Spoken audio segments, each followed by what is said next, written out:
I was guided to keep going, so I'd like to kind of keep going just a little bit. Okay. What is called renunciation, you should know to be the same as yoga, or linking oneself with the Supreme. O son of Pandu, for one can never become a yogi unless he renounces the desire for sense gratification.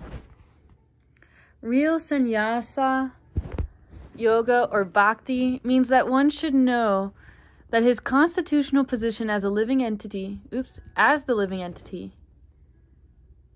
and act accordingly. The living entity has no separate, independent identity. He is the marginal energy of the Supreme. When he is entrapped by material energy, he is conditioned, and when he is Krishna conscious or aware of the spiritual energy, then he is in his real and natural state of life. Therefore, when one is in complete knowledge, one ceases all material sense gratification and renounces all kinds of gratifactory activities. This is practiced by the yogis who restrain the senses from the material attachment. I'm adding words like the. But a person in Krishna consciousness has no opportunity to engage his senses in anything which is not for the purpose of Krishna. Therefore, a Krishna conscious person is simultaneously a sannyasi and a yogi. The purpose of knowledge and of restraining the senses as prescribed in the jnana, J-N-A-N-A, and yoga processes is automatically served in Krishna conscious.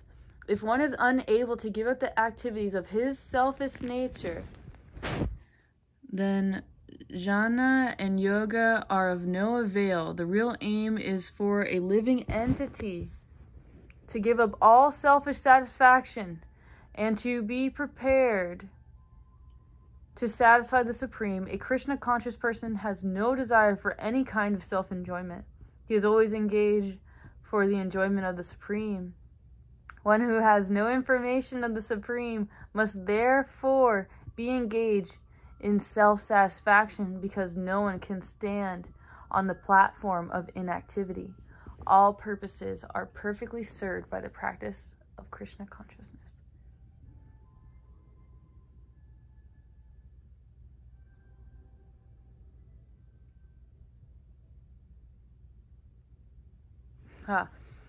Next line, actually underneath that, says, for one who is a neophyte in the eightfold yoga system, work is said to be the means, and for one who is already elevated in yoga, cessation of all material activities is said to be the means. The process of linking oneself with the Supreme is called yoga.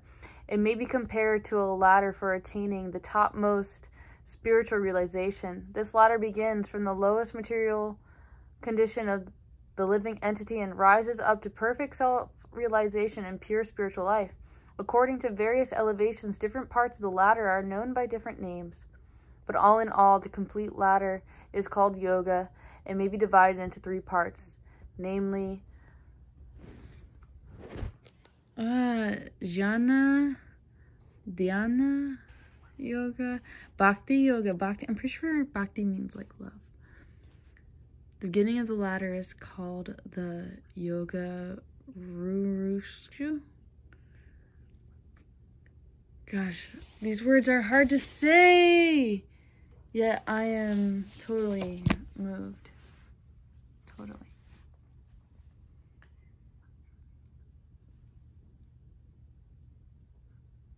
Very interesting.